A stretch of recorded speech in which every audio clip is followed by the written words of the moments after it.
Hello folks, and welcome to the Dubcast with Dubside. I'm Andrew Lazaga, and I'll be hosting this episode of the Dubcast since Dubside is away this week.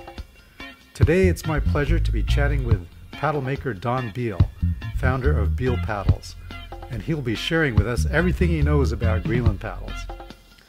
Don is an ACA Level 5 sea kayak instructor, is BCU 4-star sea leader trained, and has taught sea kayaking for the Oregon Ocean Paddling Society, also known as OOPS, the South Sound Traditional Inuit Kayak Symposium, also known as STIKS, and other Greenland Style kayaking events. Welcome, Don, and thanks so much for agreeing to be on the show. Yeah, thank you, Andrew. It's good to be here.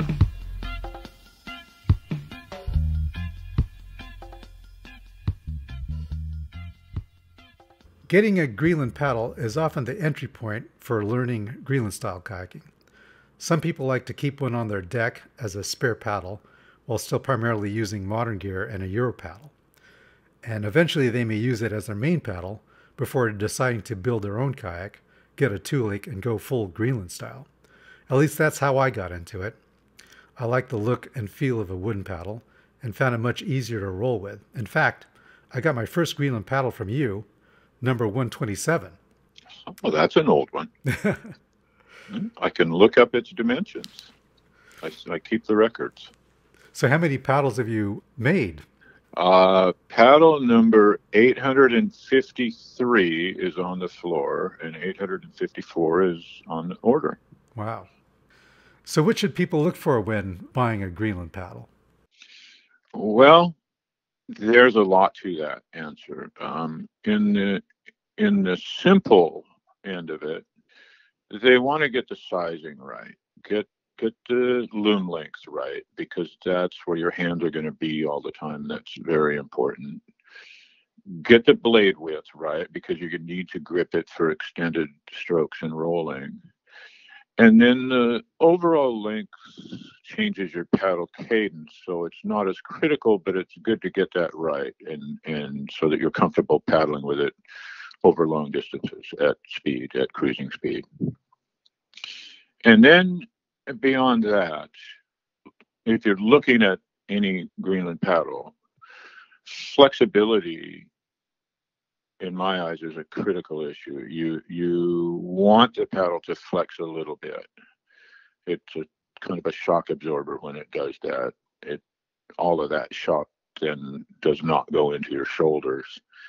But if it flexes too much, then it will break. So if you were to hold the paddle as you were normally and put the tip on the table and then put as much power into it as you would with a strong forward stroke, as though you were accelerating or punching through a surf wave or something, then that blade should deflect maybe an inch or an inch and a half. And the deflection should be a nice even curve, so that if it deflects more than that, it's becoming too flexible and it can break. And if it deflects too much in any one spot, then it'll break right there. So, I would definitely look at that if you're looking at a paddle. And then the shape needs to be comfortable. Now we're into sort of my preferences, which I want to readily admit that other people may have different preferences, and that's okay. Sharp shoulders are not comfortable to slide over, so you want to be able to run your hand over that shoulder and not feel like you're hitting a bump. Sharp edges aren't too comfortable, but we can get into edges in its own topic. Squared off edges don't have a fine entry and exit, so they'll pick up more water on the exits. They're not as smooth slicing. And then the same with the tips. If the tips are not rounded off, it doesn't have a fine entry and it loses a little bit of power. So those are the main things I think to look for: good loom fit, flex, good shape. Okay. Does the anthropometric system of sizing a paddle work well? And how much can you deviate from that? Well, The system you're talking about, the system that we use for traditional Greenland, of your shoulder width and blade lengths and reaching up and an arm span and a cubit and that. Yeah. Keep in mind that these paddles were developed by the Inuit for Inuit boats, which generally are very narrow.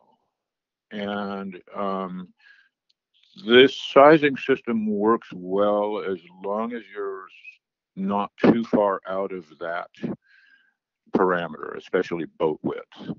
Where we run into problems is in a couple of areas. You'll get a petite woman who's small and paddling a wide boat, and then we have to make some adjustments for that. And it's okay to do that. What I tell my customers is, start with those dimensions, and then if we need to open out the loom length, that's okay, but not to make it smaller. And then if the overall length is too short, quote unquote, then your paddle cadence is going to be too high. So we may ignore the length measurement and make that longer. So yes and no. Yes, the traditional methods work, and sometimes we have to adjust it. Okay. Can you describe the anthropometric method of sizing a paddle? Yeah. So let's start with the loom length. And if you look at my website, you'll see this. Hopefully, it makes sense describing it. If you were to hang your arms loosely by your sides, and then bend your elbows 90 degrees without moving your hands toward or away from each other, and then measure in between your thumb and forefinger on each hand, you'll get the loom length. So that's where it's natural for your hands to rest. And it's about the same as your shoulder width. If you were to walk between two walls, for example, that are getting closer and closer together, and get to the point where each shoulder just touches one wall, then you would measure that and you would get about the same number. And that dimension ranges from about 19 or 18 to up around 22 or 23. And this one's real important to get right. If your loom length is too small, your hands are too close together, you won't get enough power out of the paddle, and you'll find your hands hitting the side of the boat. So that's loom length. And then blade width, you should be able to grip the blade firmly with one hand out at the tip, and your partner should not be able to twist that paddle out of your hand if you're holding onto it at the tip. And I use a sort of a C shape with the thumb and first finger, and then let's see, I guess that's the second knuckle down from the end, so that the edge rests in that and in the crotch of your thumb and finger. And that dimension ranges from about 3 to 3.5, or sometimes a little bit more on a bigger person. This one isn't as critical to get right. We can make it a little wider if you want a paddle that accelerates a little better at low speed. We can make it a little narrower if you like the give of a skinnier paddle. But that's a good starting point. And then least important is overall length. Here, there's a couple of different ways to measure it. If you stand and reach up and bend your hands right at the palm, and you should be able to curl it right over the tip. And that's one way. And then if you were to use an arm span and a cubit, you would spread your arms wide and measure fingertip to fingertip, and add to that the distance from your inside of your elbow to one fingertip, your middle fingertip. And you should get something quite similar with either of those dimensions. And that overall length ranges usually from about 84 or 85 inches on the smaller end, up around 90 or 92 on the longer end. And here, within that range of overall lengths, it's really just a matter of comfort. Is the paddle cadence too fast or too slow for you? And again, sometimes you get small people that we'll get an overall length that's just too short, and we'll stretch that out. So that's why I call that the least important, because it's more comfort driven on the water than it is an absolute, oh, it must be this long. Mm-hmm. Is that what you've seen? Would you agree with that? Is that what you? I've tried paddles of different lengths. Not a lot, though. I haven't really tried a lot of shorter paddles, but I've tried longer paddles. It's a slower cadence. The longer one that I tried had a problem with making a lot of splashing noise. There was something wrong with the way the tips were carved. So it's hard to separate the length from the overall design of the paddle, I think. I see what you mean. I think early on, when the Greenland and traditional paddling first started to take hold in the U.S., there were lots of people who tried to make a paddle and didn't understand what a good shape was, and made one that didn't turn out all that great. And then so the Greenland paddles kind of got a bad reputation. Yeah. And, now I think we've gotten past that. But the shape does play some critical roles for sure. I think that's why it was difficult for people to get into Greenland style, because first they had to find a good paddle. You couldn't just go to your regular kayak shop and pick one up. Right. Yeah, that's why I started making them. So how did you first get into making them? Well, you got to promise not to laugh. I built my first kayak. It was a Cape Charles, a CLC Cape Charles. And I think I spent about $300 or $400 building that boat. How did you make it? Was it skin on frame? Or? That's a stitch and glue plywood. Okay. Boat. Mm-hmm. And I at this time, you can keep in mind, I had never seen a Greenland paddle. I had never, I knew nothing. So I just picked this boat and built it. And then I went to the kayak shop and looked at the price of paddles. And I said, I'm not going to pay more for a paddle than I just spent building this boat. I'm just sure I can come up with something. So I tried, and it wasn't very good. And I tried again, and it wasn't very good. And I went to the wooden boat rendezvous that Joe Greenlee of Redfish Kayak used to host. And there was a woman who had something that was sort of like a Greenland paddle. It wasn't very well shaped, but it wasn't bad. And I tried it and liked it. And I thought, well, I can make one of these. So I came home and made a paddle. And again, it was pretty awful. And so I made another one, and it improved it some, and another and another and another. And it took me 9 paddles to get to one that I really liked. And then I started looking around at where you could get them and saw that these things were not available anywhere. And that's why I started making them to sell. Where did you find the design for the ones that you were making? Were there designs online or? Well, again, I knew nothing, and I developed it basically. So over those first 9 paddles, I was experimenting with length and blade width and loom length, and that's the understanding that we went over earlier of how those things change what happens in the water.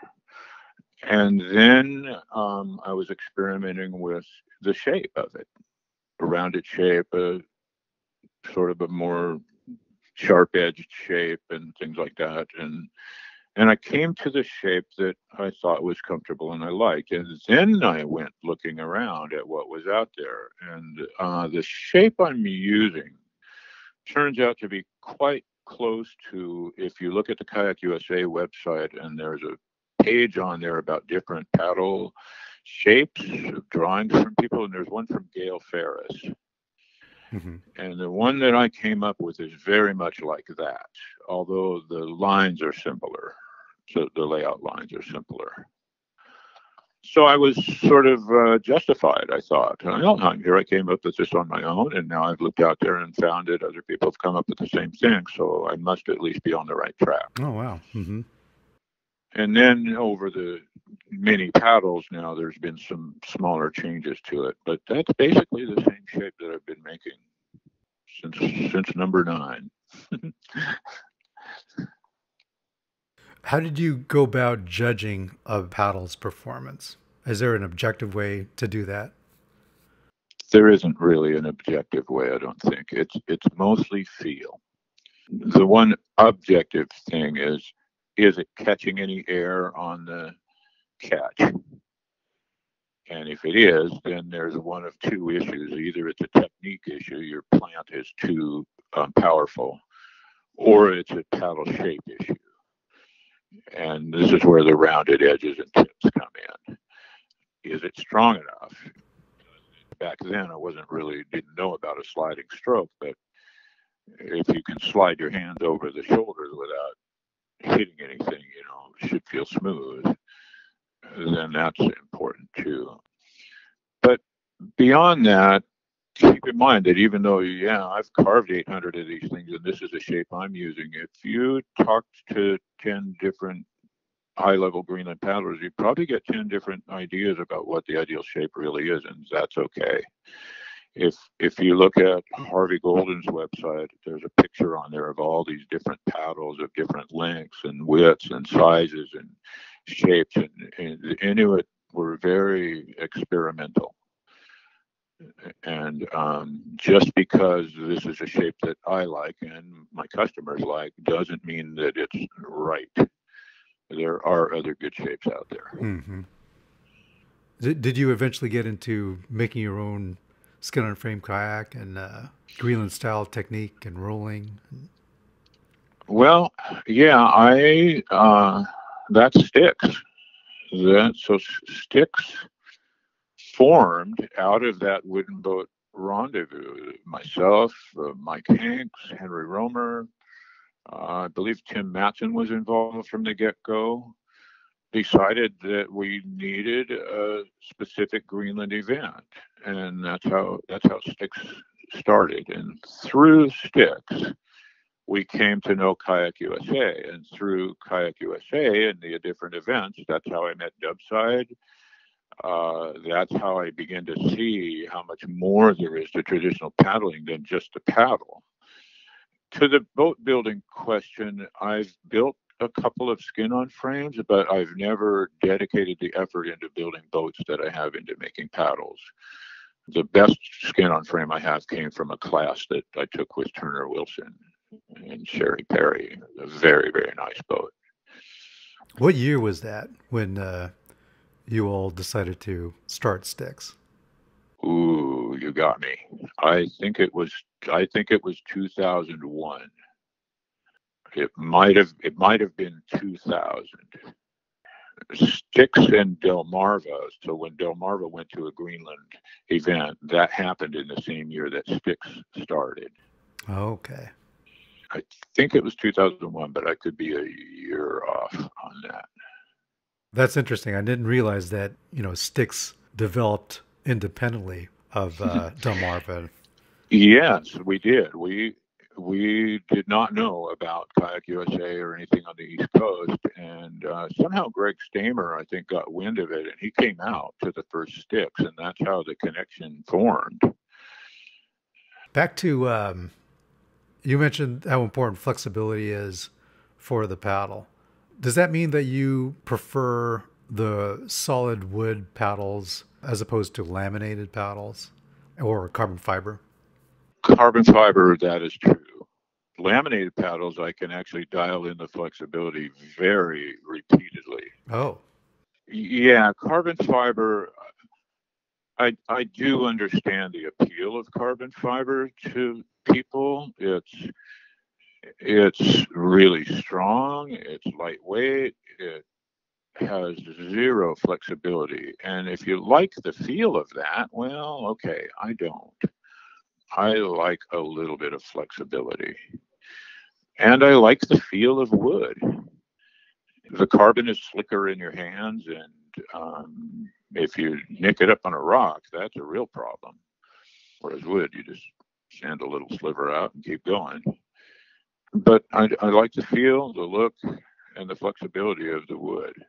And to be honest, a good cedar paddle is not much, if any, heavier than a carbon fiber paddle. They're very similar in weight. And again, back to the shaping, I've seen some not very good carbon fiber paddles out there, and I'm not a big fan of those. Have you tried the newer ones, like the ones from Gear Lab?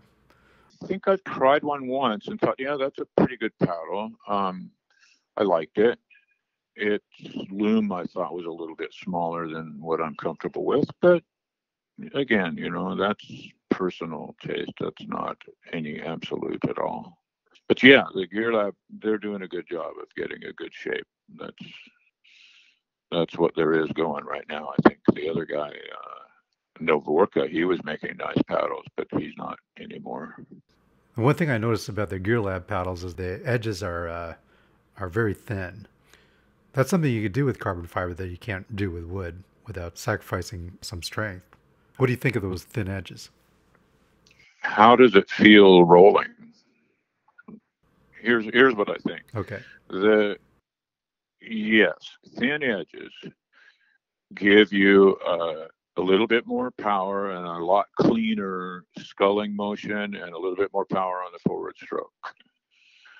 But if they're too sharp, then they hurt if you're using extended strokes and rolling.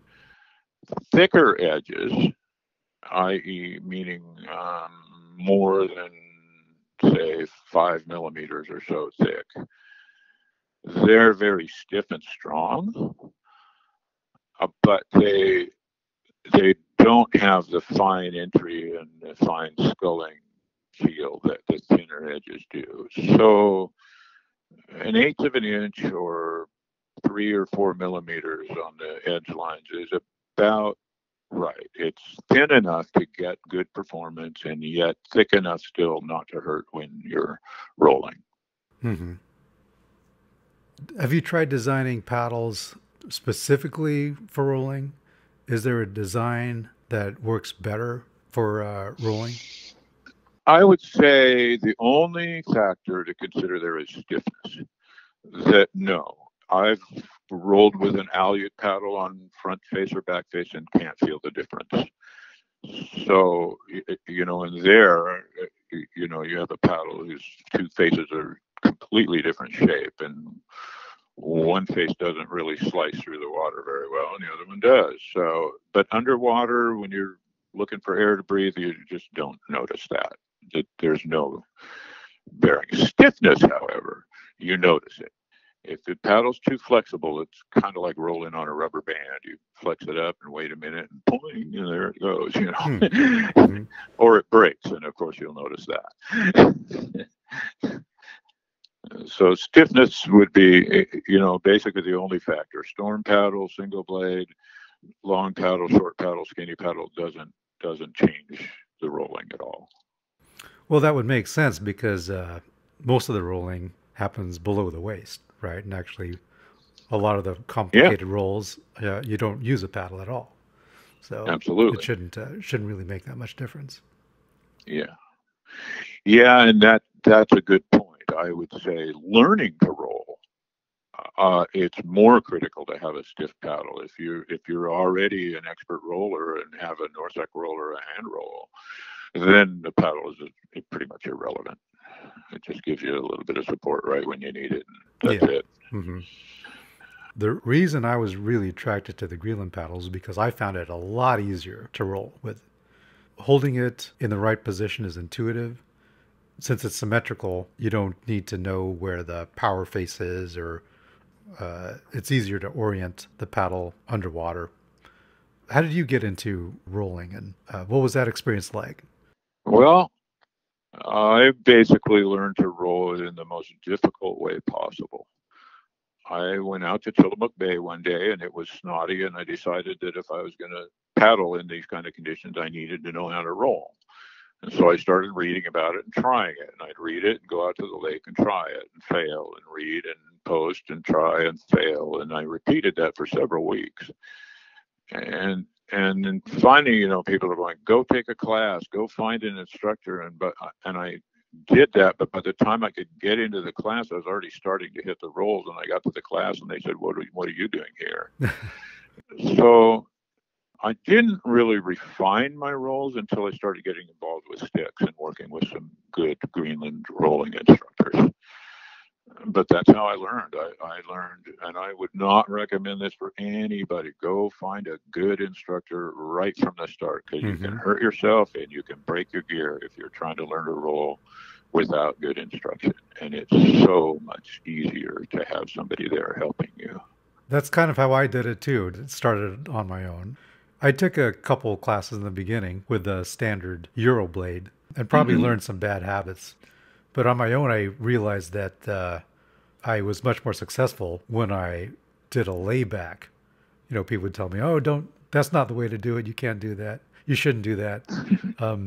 You're too exposed when you come up. You need to be sitting upright when you come up so that you're ready to paddle and you're sitting up." Yeah, I've heard all of that too, and I can understand the point of view. Again, I can see how somebody might think that, but when you say no, and I've had this happen at the pool practicing, and somebody going, "Oh no, you're doing it wrong." I'm going, "Well, why?" And they go, "Well, you're unstable at that one point." And so then I would slow the roll down and stop, kind of do a 6-point roll, and ask them to tell me, now, at which point do you think it is that I'm unstable? And they can't answer that. And so I do think as the years have gone by, the, dare I say, ignorance of the Greenland techniques has dissipated. That I don't see that nearly as much now as I used to then. That said, I guess if you're in whitewater and you're at risk of hitting your face on the rocks when you're laying back on the back deck upside down, there's some validity to that. Yeah.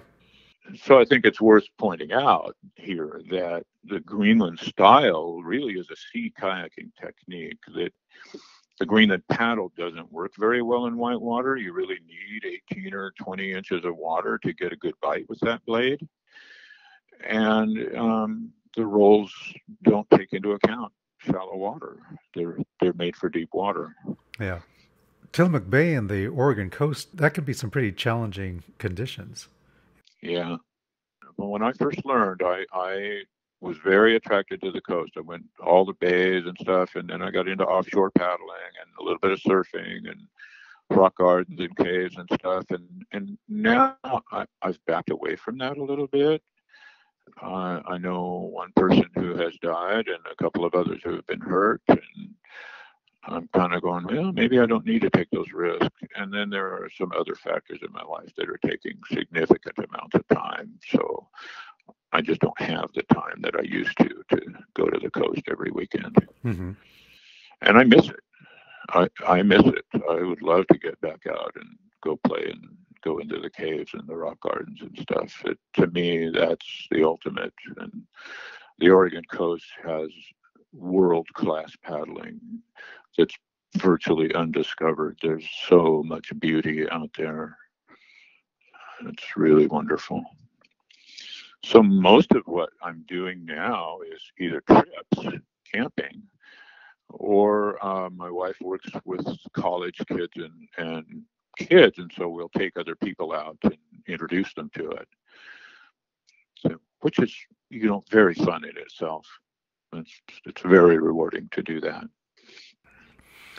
I've noticed that different paddling communities develop different styles based on the environment, and I've always been impressed by the Oregon paddlers because they develop in those conditions.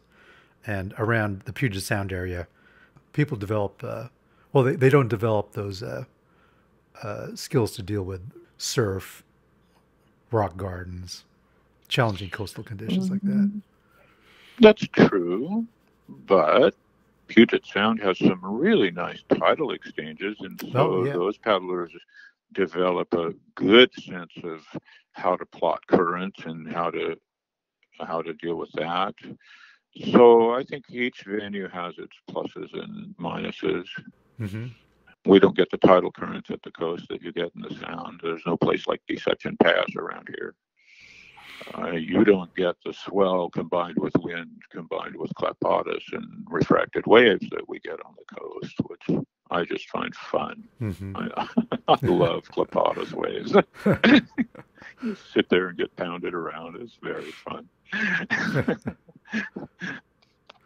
So what kayak are you using for those kind of conditions? I have a Romany now. One of the kayaks that I built was a Night Heron, a Nixata design. Yeah.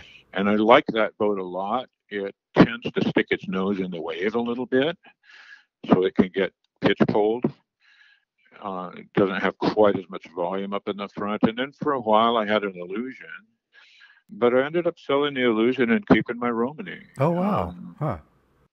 I like the Romany. Why didn't you like the Illusion? Well, it's a little squirrely, and in a way that's good. I mean, you need to use the skeg more than you do. You could almost take the skeg out of a Romany. You almost never need it. And I think it's good to have a boat that actually utilizes that. So now you pick the skeg up and you get a very squirrely boat, and you put it down a little bit, and you have one that's a little bit more tracking harder. Mm-hmm. But not to diss Sterling, but the thing that I really didn't like about the Illusion that it wasn't built tough enough. Oh, okay. Yeah. When he takes pride in his lightweight boats, and they're very nice to handle and lightweight, and they handle well in the water. But if you're doing rescues and stressing the boat, it doesn't stand up the way a Romany does. Mm-hmm. And so, I want a platform that's going to get me home. That's why I sold the Illusion. Okay. Yeah. And in all fairness, I think his newer design, the newer boats, mine was one of the first ones out, and I think his newer ones address those issues. Yeah. Yeah, I bought an Illusion. I still like it, but I understand those concerns, especially the earlier ones. Whenever we load it up for camping, there are problems with the trim. Somehow you can't load it properly. Yeah, I took my Illusion for 10 days up around the Brooks Peninsula, and when we first launched and we were carrying all of our water and everything, the cockpit combing was just barely above the water line. Oh, wow. Yeah. It had an 1.5 inch cut too. Oh, wow. Yeah, tripping out of that boat was a challenge. There wasn't as much room in it, but that's not what it's designed for. So, yeah. it's not fair to criticize the boat for that. Yeah. They're probably designed for, being paddle empty on the Skookumchuck Rapids. Yeah. Deception Pass, Skookumchuck, that kind of environment really is where it excelled the most. And in the coast, it was fun, but if you drop that boat off of a 6 or 8 foot wave, it would crack it, and that wasn't acceptable. Mm-hmm. Let's go back to talking about the STIKS. What do you think makes STIKS unique among the Kayak USA events? STIKS is a family-oriented event. The other events, and I've been to almost all of the other Kayak USA events, STIKS has really done a good job of including children and families. And in fairness, some of the other events have taken notice of this and made the efforts, but STIKS pioneered it. We discounted for families. We would help them if they couldn't afford it. We would provide children's-sized boats and tuliks and paddles.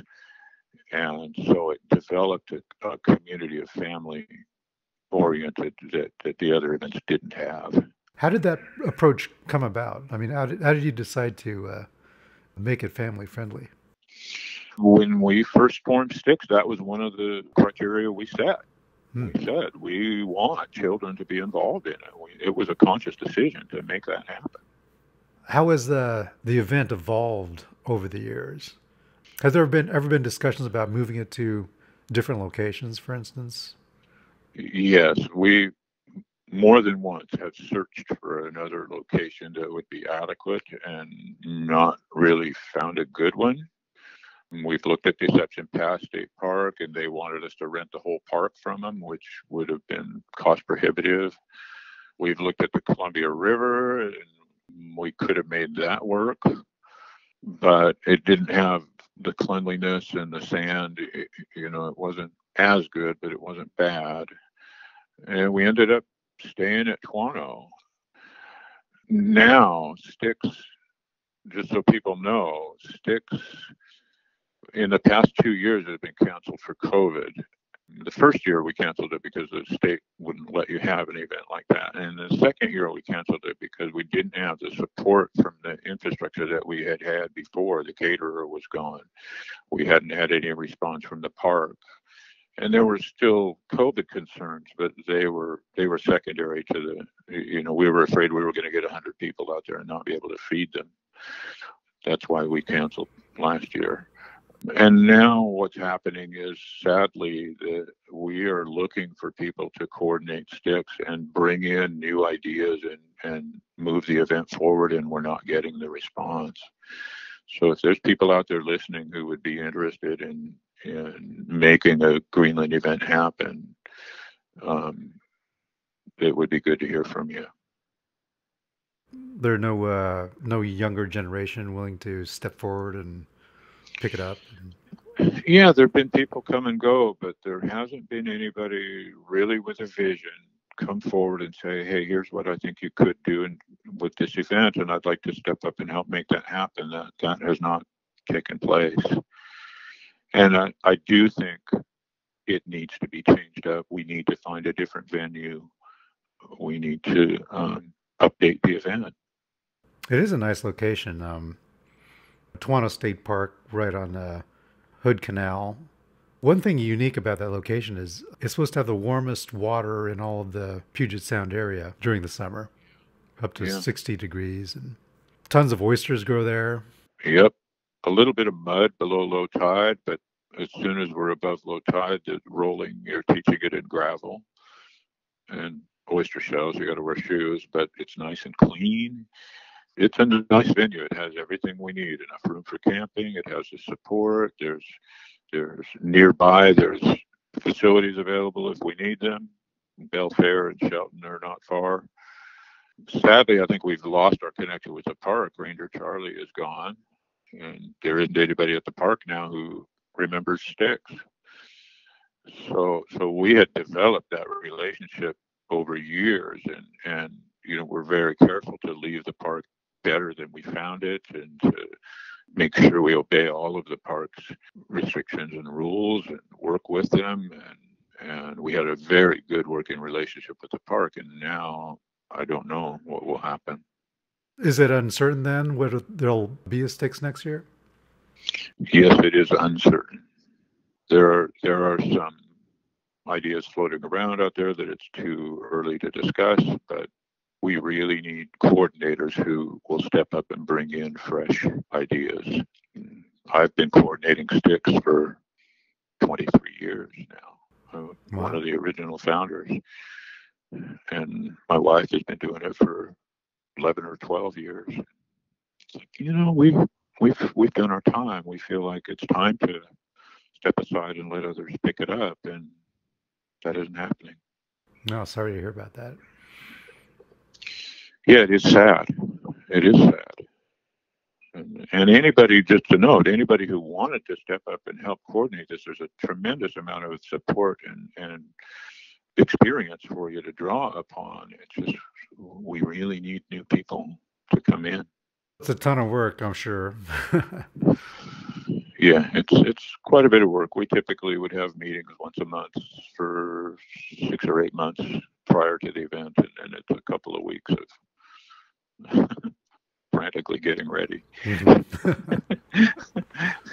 But it's so much fun. It's so rewarding to go teach, see people learn, the camaraderie of the friendship and the event. It's really sad to see that go if it doesn't pick up again. Mm-hmm. But it's well worth the effort. Yeah, I've always had a great time there. Just love seeing all the different kayaks, and people put so much effort, and creative energy into building those kayaks. You meet some really interesting people there. It just really attracts a lot of fascinating, creative people. Yeah, I think the traditional environment as a whole attracts the do-it-yourself crowd, and it, there are homemade toolix and paddles and boats and float bags and sea socks and basically everything you need. I've even seen homemade PFDs there. Oh, wow. I've yet to see a homemade dry suit, but yeah. So that crowd of people in itself is very interesting, and sadly, there is no other event like this. STIKS was the only thing on the West Coast that had this do-it-yourself attraction, this traditional emphasis. Hopefully we can keep it going. Yep. Well, talking about do-it-yourself, for those people who want to make a paddle and are not able to attend a workshop, like one of your workshops, what advice would you give to someone who wants to make their own Greenland paddle? There are some good line drawings on the Kayak USA site. Gail Ferris's drawings, as I referenced before. Chuck Holst has another set of drawings that are good. My layout lines are a little simpler than that, but the end result is very similar, and I don't have those published on my website, but if somebody were to email me, I'd be happy to send them. That would be where I would start. Pick a good design and copy that rather than trying to come up with your own, because there are good designs out there. That'd be the first thing. And then the second thing is getting harder and harder to do, which is pick a good piece of material. And on that note, I'd like to point out, sadly, old growth tight Western red cedar is getting harder and harder to get and more expensive with every trip to the lumber yard. I'm in search of alternative materials, and that's an interesting challenge. The days of solid cedar paddles are numbered. Wow. So if you find a good piece of wood, get it. And then work carefully. It's pretty easy to make a mistake with a draw knife or a spoke shave and change the shape, maybe in a way that you don't want. So Western red cedar is your wood of choice. What other alternatives are there around the Pacific Northwest? Well, there have been paddles made of spruce, which is pretty nice. There aren't any alternatives that are as lightweight as cedar. Basically, anything else you use is going to be heavier. Interestingly, I've got cottonwood, which most people think of, oh, this is a trash tree. Cottonwood is grown for the pulp and paper industry and made into paper. It's high in fiber. It is very low in rot resistance. It's heavier than cedar, but it's a lot stronger. So I can thin the blades up and shave about 5% off of the weight of it that way. Oh. It makes a real nice paddle, very, very tough and strong. So that's an alternative. It's a little heavier than I like. Laminating, obviously, is an alternative. And then you can take not as good material and glue it back together into a better paddle. And interestingly, the laminated paddles come out very consistently perfect in flex. You can change that by changing the thickness of the blade, and so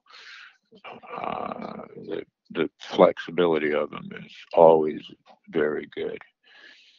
And you can do things like add hardwood edges to it to give it a little bit more durability. So that's probably where things are going to go. Pine, Superior Paddles used to use pine. That's a pretty good alternative. Again, a little heavier and quite a bit stronger. I have a wood called China fir, which I understand is grown commercially in China, but not around here. This was an ornamental tree that we took out of a rental property, and I milled myself with a chainsaw, and that's where I got the cottonwood as well. On a side note, making 2x4s out of trees is really hard work. So this China fir is very nice wood. It's about the same density and hardness as cedar. and about the same strength. It's really nice to work. It's got a kind of a spicy smell to it. It mills well, it carves well, and it's plenty strong. They make furniture and boats out of it in China, from what I've read, but there is no commercial source of it here. So, maybe that's an alternative if we could find somebody that could import it. And then second growth cedar can work. I don't think it's as good. It's not nearly as strong. You need those tight grain lines that you get in the old growth. I've made some really good paddles with second growth cedar. They're very light, but weight and strength are directly correlated. Basically, the heavier it is, the stronger it is. Mm-hmm. So you want to be careful about putting too much emphasis on lightweight. On that note, I know a lot of people are going to say, oh, blasphemy, but I really don't think weight is a top priority in consideration of a paddle, especially a Greenland paddle. And the reason is, if you were to take a heavier paddle and a lighter one and hold them by one end and let the other end sit in the water, they will sink to about half of the paddle, regardless of whether one is heavier and one is lighter. So in other words, as soon as you have a blade immersed in the water, the weight is basically neutral. So weight of the paddle, dry weight, would be more accurately called swing weight, because the only time you have that weight is when both blades are out of the water because of its buoyancy. And I really don't think overall weight is as critical now. Of course, there are limits, and of course you can get a paddle that's just too heavy. But within a range of, say, 900 to 11 or maybe 1,150 grams, I don't think it's critical at all.